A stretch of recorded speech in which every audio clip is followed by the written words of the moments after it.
அனைவருக்கும் வணக்கம் நண்பா. நான் உங்கள் பிரவீன்குமார் பேசுகிறேன். இன்னைக்கு என்ன கான்செப்ட்னா, இன்னைக்கு நம்ம 3 பேரை பற்றி பார்க்க போகிறோம். முதல்ல யாருன்னா டிடிஎஃப் வாசன் அவர்களை பற்றி பார்க்க போகிறோம். ரெண்டாவது விஜய் சித்து அவர்களை பற்றி பார்க்க போகிறோம். மூணாவது அது சஸ்பென்ஸ், அதை நான் லாஸ்ட்டில் சொல்கிறேன். வழக்கம் போல தான் கான்செப்டுக்குள்ளே போகிறதுக்கு முதல்ல நம்ம சேனலுக்குள்ளே போகலாம்.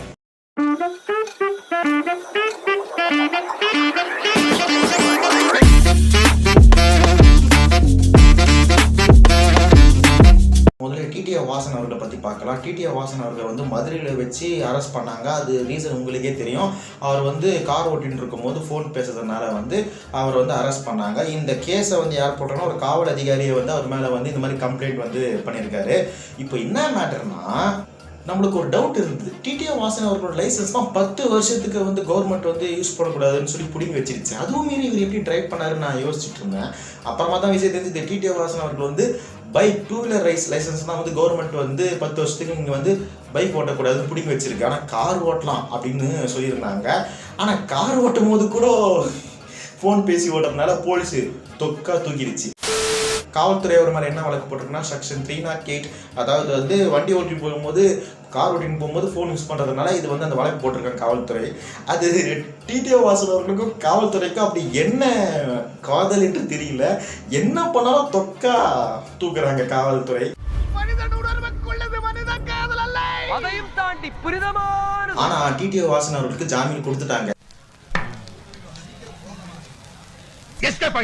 ஆனாலும் இப்போ நம்ம பிரேம்ஜியை பார்த்துட்டு நம்ம சந்தனம் சொல்லுவாங்க பார்த்தீங்களா, பிரேம்ஜி வந்து எனக்கு மட்டும் என்ன நடக்குதுன்னு சொல்லும் போது இந்த மூக்கு கீழே பஞ்சாயத்து கிணறு மாதிரி ஒன்று இருக்கே வாயா, ஆமா அதை மூடிட்டு இருந்தா எல்லாம் நல்லா நடக்கும் அப்படின்னு சொல்லுவாங்க பார்த்தீங்களா. அந்த மாதிரி தான் இவர் பண்றாரு டிடிஎஃப் வாசன் அவர்கள். அதாவது என்னன்னா, நான் இப்படி தான் கெத்தா இருப்பேன், மாசா இருப்பேன், செத்தா கூட தூக்கில் தொகுனா கூட நான் கெத்தா தான் இருப்பேன் அப்படின்னு கெத்துன்னு சொல்லி சில வேலையெல்லாம் பண்றாரு. அதுதான் இவருக்கு பயங்கரமான ஆப்பா வருது. ஆனால் அதே டைமில் இதுவும் ஒத்துக்கணும். டிடிஎஃப் வாசன் அவர்கள் வந்து பாயிண்ட்டாக ஒரு 2 விஷயம் சொன்னாப்புல, நான் மட்டும் தான் தப்பு பண்ணுற மாதிரி என்னையே டார்கெட் பண்ணுறீங்களே. இப்போ கூட போய் பாருங்கள், ரோட்டில் வந்து இந்த சரக்கெல்லாம் விற்றுனுங்கிறாங்க, அதால் வந்து மக்கள் வந்து பாதிப்படையலையா, அதெல்லாம் சொன்னாப்புல. அதுவும் ஓகே தான். ஆனால் அதே மாதிரி இன்னொன்று சொன்னாப்புல என்னன்னா, இப்போ கூட ரோட்டில் போய் பாருங்கள், எத்தனை பேர் ஹெல்மெட் இல்லாமல் வண்டி ஓட்டுன்னு போயிருக்கிறாங்க, அவங்களாம் அரெஸ்ட் பண்ண வேண்டியதானே, ஏன் என்னையே டார்கெட் பண்ணுறீங்க அப்படின்னு டிடிஎஃப் வாசன் அவர்கள் சொன்னாங்க.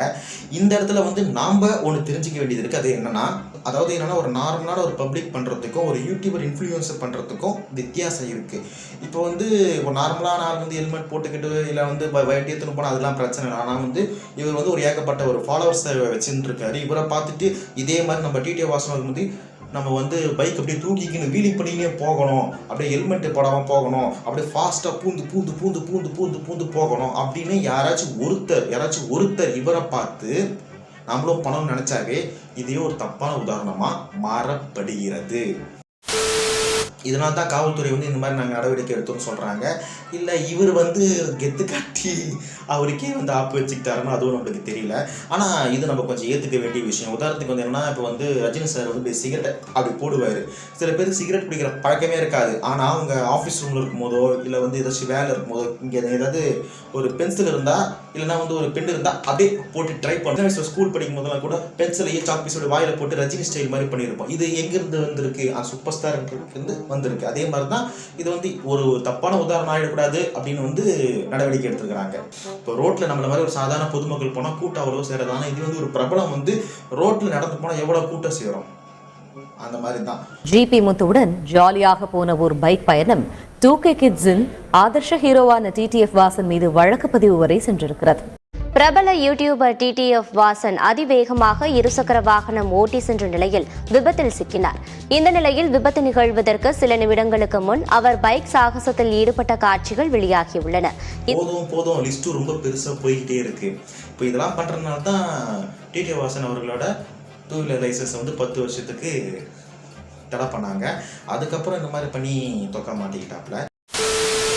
ஓகே, டிடிஎஃப் வாசன் அவர்களுக்கு ஜாமீன் கொடுத்துட்டாங்க. ஓகே சரி, இந்த வெண்ணர் படத்தில் வந்து வடிவேல் அவர்கள் நிற்கும் போது பட்டார்னு நம்பியார் அடிச்சுட்டு சும்மா டைம் பாஸ் நம்மளுக்கு பொழுது போனோம்ல அப்படின்னு சொல்லுவாங்களே, அந்த மாதிரி இவனேரம் தான் இந்த விஜய் சித்து அவருனே உங்களுக்கு பாவம் பண்ணாரு, அவர் மேலே இப்படி கம்ப்ளைண்ட் வந்துச்சு அப்படின்னு நான் யோசிக்கும் போது இங்கே ஒரு சதி நடந்திருக்கு நண்பா. அதை நான் உங்களுக்கு டீட்டெயிலாக சொல்கிறேன். இப்போ நம்ம டிடிஎஃப் வாசன் மேல கம்ப்ளைண்ட் கொடுத்தது யாருன்னா போலீஸ் ஆஃபீஸர் தான் கம்ப்ளைண்ட் கொடுத்துருக்காங்க. இந்த மாதிரி வந்து டிரைவிங் பண்ணும்போது ஒரு ஃபோன் யூஸ் பண்ணிட்டு போயிட்டு இருக்காங்கன்னு. ஆனா வந்து நம்ம விஜய் சித்தவர்கள் மேல யாரு கம்ப்ளைண்ட் கொடுத்ததுன்னா வந்து ஒரு லாயர், அதாவது வந்து இவங்க வந்து ஒரு ஸ்டூடெண்ட் படிச்சுக்கிறாங்க, லாயருக்கு படிச்சுக்கிறாங்க. இவங்க தான் வந்து விஜய் சித்து மேல கம்ப்ளைண்ட் கொடுத்துக்கிறாங்க. இவங்க பேர் வந்து ஷெரீன்.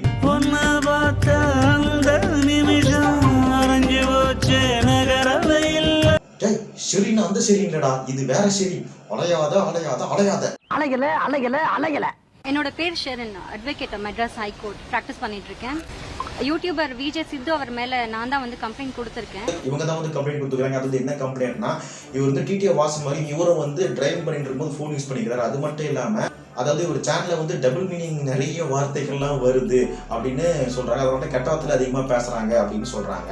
டிராஃபிக் வயலேஷன் ரூல்ஸ் மீறினதுக்காகவும் தகாத வார்த்தையில வந்து ஃபில்தி லாங்குவேஜஸ் யூஸ் பண்ணதுக்காகவும். இப்போ நானும் விஜய் சித்தவர்கள் வீடியோ நான் பார்த்துக்கிறேன். இன்னைக்கு நிறைய பேரோட மன அழுத்தத்தை குறைக்கிறது விஜய் சித்தவரோட வீடியோஸ் தான், அவர் பண்ண பிளாக்ஸ் தான். இப்போ வந்து அந்த வீடியோஸ்லாம் நான் பார்க்கும்போது இப்போ ஒரு ஃப்ரெண்ட் ஜோன், அவங்க ஃப்ரெண்ட்ஸ் கூட இருந்தால் என்னென்ன வார்த்தைகள் வரும் அந்த மாதிரி தான் அந்த வீடியோவில் இருக்கும். அவங்கள அறியாம கெட்ட வார்த்தை பேசினாலும் அந்த பீம் சவுண்டை போட்டுருவாங்க.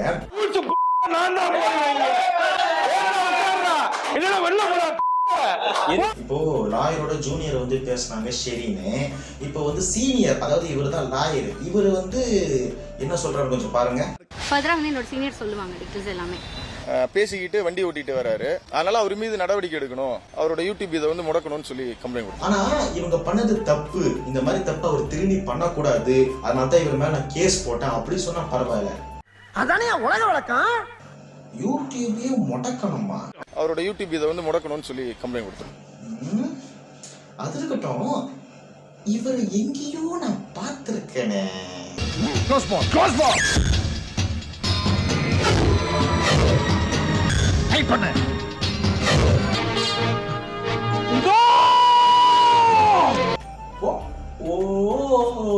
ஃப்ரெண்டா நீங்க? அது சரி, இப்பதான் புரியுது. அதாவது என்னன்னா, நம்ம கேங்லாம் ஒருத்தர் இருப்பாங்க பாத்தீங்களா, டக்குனு ஃபோன் வரும், ஃபோன் வருது மச்சான் ஒரு பிரச்சனை மாட்டேங்குது உடனே என் வீட்டுக்கு வாடா அப்படின்னுவாங்க. டப்புன்னு அவன் அடிச்சு பிடிச்சி வீட்டுக்கு போனா அவன் வந்து அவங்க அப்பா கிட்ட திட்டு வாங்கிட்டு இருப்பான்.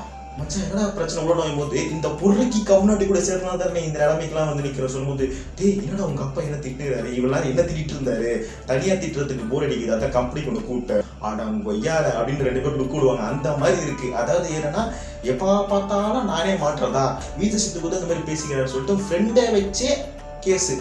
ஆமா கண்டிப்பா, சட்டத்துக்கு முன்னாடி எல்லாரும் தானே சமம். டிடிஎஃப் வாசன் பலே ஆளே நீ. உன் ஃப்ரெண்டை வச்சு நீயே கேஸ் போட்டு இப்போ ஒன்றும் தெரியாத மாதிரி நிற்கிறேன். பண்ணு பண்ணு.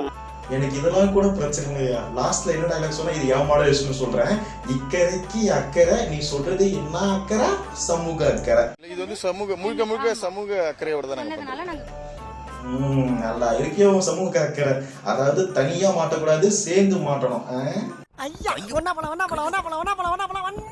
ஆனா டிடிஎஃப் வாசன் அவர்கள் ஜாமீன் கொடுத்துட்டாங்க. ஆனா இதுக்கப்புறம் தான் விஜய் சித்து அவர்கள் கோர்ட்டுக்கு போய் போலீஸ் ஸ்டேஷனுக்கு போய் எனக்கு நம்பிய டைலாக் தான் ஞாபகம் வருது. இதுக்கெல்லாம் யார் காரணம் தெரியுமா?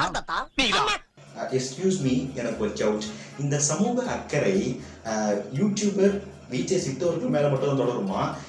ஏன்னா எனக்கு ஒரு யூடியூபர்ல தெரியும், அவர் மேல இந்த சமூக அக்கறை எல்லாம் கொஞ்சம் பாயுமா? அத சண்டாளா நினைச்ச மாதிரியே சரிங்க திருப்பி விட்டானே, நான் என்ன பண்ணுவேன்? அங்கெல்லாம் அவங்க சமூக அக்கறை எல்லாம் பாயாது. பாயாது ஆனா பாயாதுப்பா. எப்படி பாயம்? அங்கதான் கருப்பு நின்று இருக்கானே. ஓகே ஓகே படத்துல வர மாதிரி நான் ஏதாவது போலீஸ் கிட்ட மாட்டிட்டு உங்களுக்கு கால் பண்ண நான் ஹெல்ப் பண்ணுவேன்.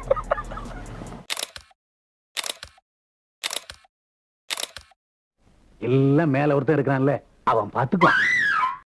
ஓகே நண்பா, இந்த வீடியோ உங்களுக்கு பிடிச்சா என்னடா 3வது ஒருத்தரை சொல்றேன்னு சொன்னீங்க, அது யாரா? ஆமா மறந்துட்டேன். அது 3வதா வந்து ஒருத்தர் இருக்காரு, அவரை பத்தி பேசவே மறந்துட்டேன். அது முக்கியமான பாயிண்ட். இவரை வந்து சாதாரணமா நம்ம சொல்லக்கூடாது. அதாவது இவர் எப்படி பில்டப் தர்றது, அதாவது தொடையை தட்டி தன் ஆள்காட்டி வரை நீட்டினால் எதிர்க்க வர ரயில் கூட பின்னே செல்லும், தன் கண் பார்வையால் ஓடி வரும் நாயை கூட அப்படியே ரிவேஸ் செல்ல வைப்பார். அது மட்டும் இல்ல, தன் காலால் உதைத்து வண்டியை அது காரை அப்படியே பேக் அடிக்க வைப்பார். யாருக்கு பிடிச்சதா நம்ம ஜெய் பாலையா, அவரை பத்தி நம்ம பார்க்க போறோம்.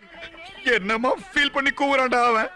நம்ம அஞ்சலி அவர்கள் நடிச்ச கேங்ஸ் ஆஃப் கோதாவரின்ற ஃப்ரீ ரிலீஸ் படத்துல வந்து நம்ம பாலையா அவர்கள் சீஃப் கெஸ்டா வந்திருக்கிறாங்க. அந்த இடத்துல வந்து அஞ்சலியை வந்து கொஞ்சம் தள்ளி போன்னு சொன்னாங்க. அவங்களுக்கு அது சரியா கேட்கல. புடிச்சு ஒரு தள்ளி விட்டாரு. அந்த இடமே கொஞ்சம் ஒரு மாதிரி இருந்தது. ஆனா அத்தையும் தெலுங்காடி செலிப்ரேஷன் பண்ணாங்க. கத்தி செலிப்ரேஷன் பண்ணாங்க.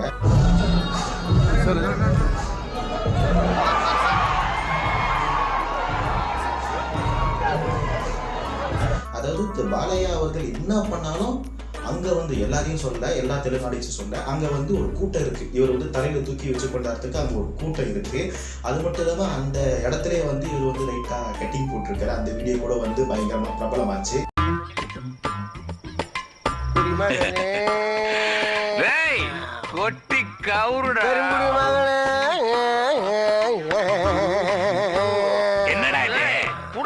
இது இப்ப மட்டும் நடக்கல, எப்பவுமே தலைவர் அவுட் ஆஃப் கண்ட்ரோல் தான். அதாவது ஷூட்டிங் ஸ்பாட்ல வந்து ஒருத்தர் கூப்பிட்டு பட்டாருன்னு கலந்து அடிச்சு காலில் இருக்கிற செருப்பை கட்டுறா அப்படின்னு சொல்லியிருக்காரு.